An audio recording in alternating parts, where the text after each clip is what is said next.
여러분 안녕하세요. 조민진입니다. 여러분 제가 만화책 신의 물방울 44권 전권을 다 갖고 있거든요. 꽤 유명한 만화죠.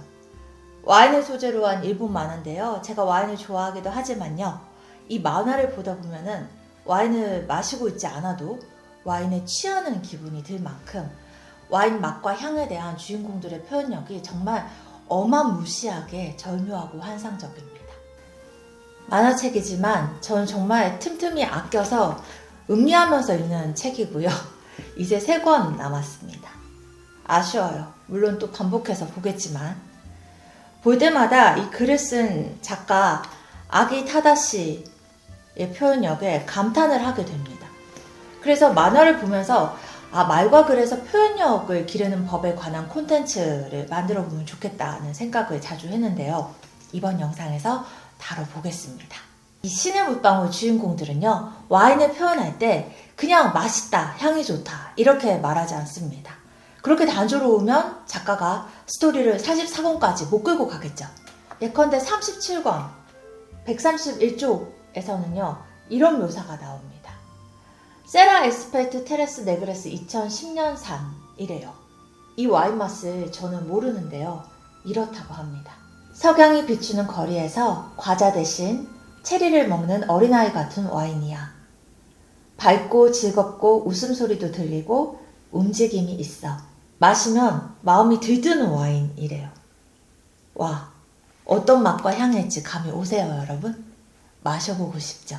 자, 여러분, 표현력의 핵심이 다 나왔습니다. 바로 이겁니다. 석양이 비추는 거리에서 과자 대신 체리를 먹는 어린아이 같은 와인. 아주 구체적이고 생생한 비유로 독자로 하여금 직접 경험하는 듯한 혹은 직접 경험해보고 싶은 듯한 느낌을 선사하는 표현. 이게 바로 우리가 매력적인 말과 글로 청자와 독자를 유혹하고자 할 때 발휘해야 할 표현의 기술입니다. 구체적이고 생생하고 감각적일 것. 이 신의 물방울을 보면서 드는 생각은요. 정말 표현력이 교과서다라는 거예요. 여기서는 웬만해선 맛있다, 괜찮다 그런 단순한 표현은 거의 안 씁니다. 그 정도 표현으로는 제가 읽으면서 매혹되지 않겠죠. 대신 장면을 꺼냅니다. 예를 들어서 같은 책 114쪽 해질 무렵의 조용한 태양열에 따스하게 데워진 밝은 거리에서 여자는 무언가에 홀린 것처럼 계속해서 플라멩코를 추는 것 같은 와인. 와인의 맛과 향에 대해서 아주 선명하게 이미지를 제시합니다. 그쵸? 물론 와인 한 모금에 이 정도 묘사를 할 정도의 미각과 미감을 키운다는 것은 다소 비현실적이지만 우리가 주목해야 할 대목은요. 이런 식으로 듣는 이의, 읽는 이의 연상을 돕는 구체적이고 직접적인 비유를 활용하는 수사법이 탁월한 표현력으로 이어진다는 겁니다. 자, 여러분, 표현력의 사전적 정의는 이렇습니다. 생각이나 느낌 따위를 언어나 몸짓 따위의 형상으로 드러내어 나타내는 능력입니다. 우리는요, 말과 글에서의 표현력을 다루니까 언어로 나타내는 능력을 원하는 거죠.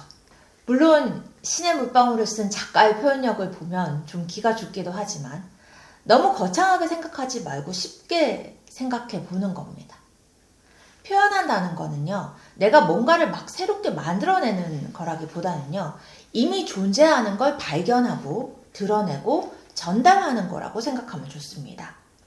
이 만화에서도요, 인물들이 자주 하는 얘기가 바로 그겁니다. 어떻게 그렇게 탁월한 표현을 하느냐라는 질문에 대해서 나는 그저 와인 안에 있는 것을 끄집어냈을 뿐이다 라는 식의 대답을 하죠.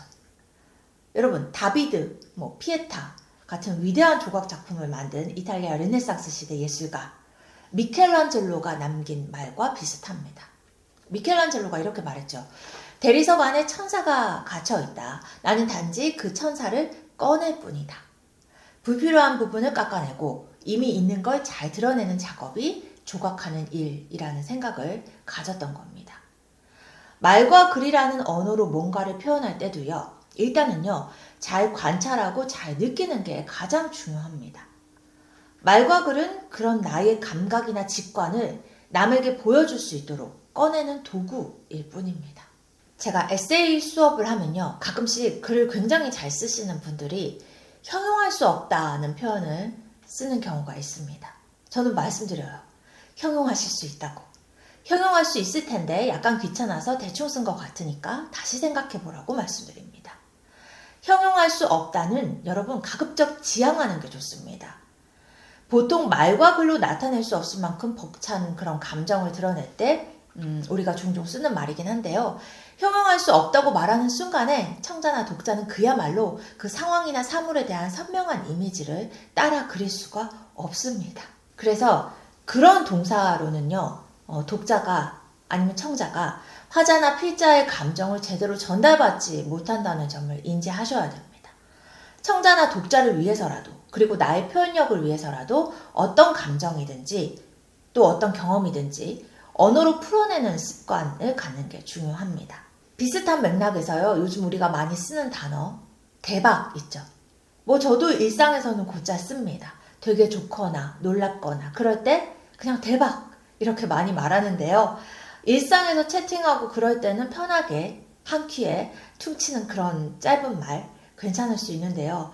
이런 단순한 표현이 습관이 되면요, 정작 진지한 말과 글을 위해서 자기 감각이나 감정을 세밀하게 관찰하고 언어로 옮기는 능력이 약해질 수 있습니다. 그리고 표현력이 약해지면 말과 글에서의 경쟁력이 떨어집니다. 단순한 예를 들어볼까요?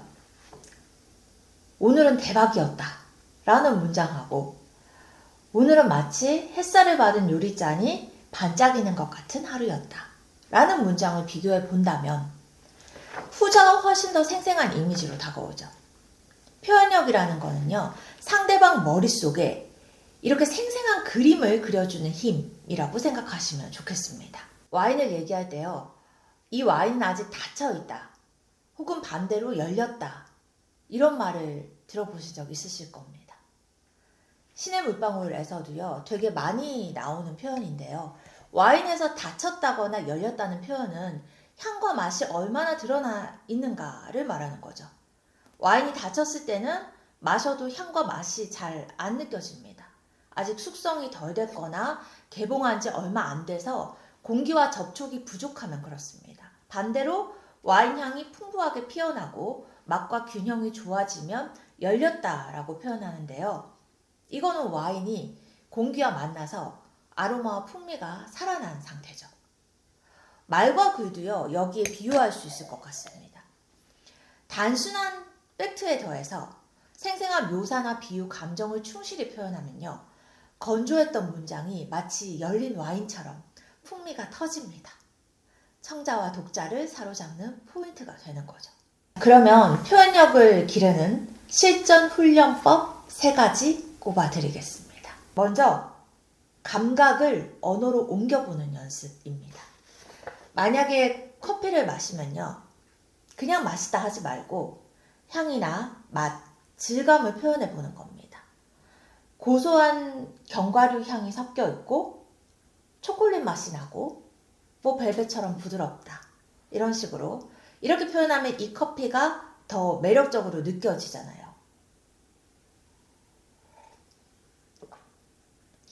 마시고 싶어지죠? 기본적으로요, 관찰력이 곧 표현력입니다. 두 번째는요, 비유법을 사용하는 겁니다. 그런데요, 스피치나 산문에서는요, 은유법보다는 직유법을 쓰시길 권합니다. 은유법은요, 유사한 관념들을 서로 동일시하는 거죠. 예를 들어서 A는 B다 식으로. 흔한 예로 내 마음은 호수요, 김동명 시인 내 마음은 내 첫 행입니다. 마음을 곧 호수로 칭한 건데요. 이처럼 시에서는 은유법이 아주 자연스럽게 많이 쓰이는데요. 일상적인 스피치나 산문에서 은유를 너무 남발하면 말이나 글이 다소 느끼해질 수 있거든요. 그래서 주의하셔야 됩니다. 은유법보다는요, 직유법을 사용한 비유를 많이 하시면 좋습니다. 직유는 뭐뭐처럼, 뭐뭐 가치를 쓰는 직접 비교입니다. 내 마음은 호수요가 은유라면 내 마음은 호수처럼 잔잔하다. 이건 직유입니다. 그쵸? 내 마음은 호수처럼 잔잔하다. 아, 마음이 고요하고 안정적인 상태구나. 수용자 입장에서 이미지가 더 구체적이고 생생하게 연상됩니다. 그죠?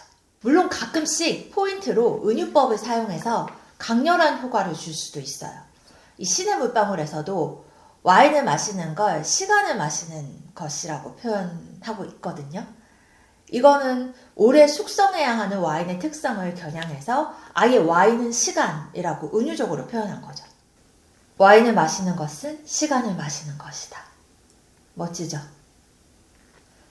그렇지만 은유법은 그야말로 포인트로 쓰자는 겁니다. 에세이 산문에서라면 비유법을 쓸 때 중심적인 서술은 은유보다 직유로 하는 게 명확하고 공감력을 더 높인다는 거 기억하시면 좋겠습니다. 표현력 훈련법 마지막은요. 특히 감정을 표현할 때 감정과 경험을 연결하는 겁니다. 감정의 추상성을 경험의 구체성으로 보완할 수 있는 방식입니다. 무슨 말이냐 하면요. 표현력에서 감각이나 감정을 언어로 옮길 줄 아는 건 되게 중요한 문제인데요. 단순히 설렌다, 두근거린다, 좋다, 싫다 뭐 이런 식의 감정만 나열하면 말이나 글이 모호해질 수 있습니다. 그런데 이런 감정을 경험이나 스토리와 연결해서 표현해주면요. 훨씬 산뜻하고 매력적인 문장을 만들 수 있어요. 예를 들어 보면요. 그 와인 앞에서 나는 몹시 설렜다 보다 그 와인 앞에서 나는 마치 첫 여행지에서 받았던 설렘을 느꼈다가 훨씬 담백하고 구체적이면서 입체적인 표현이 될 수 있다는 거죠. 우리가 항상 염두에 둘 거는요. 말과 글의 수용자 입장에서는 공감이 굉장히 중요하다는 겁니다. 그리고 그 공감은 바로 구체성에서 비롯된다는 거예요. 표현력 기르는 훈련법 3가지 정리해보면요. 감각을 구체적으로 묘사해보는 연습, 비유법, 그 중에서도 직유법 활용하기, 감정을 수식할 수 있는 경험을 떠올려보기, 이렇게 3가지 짚어봤습니다. 와인 얘기를 많이 해서 왠지 제가 좋아하는 와인 하나 소개해드리면 좋을 것 같아서요. 마시던 와인 하나 보여드립니다.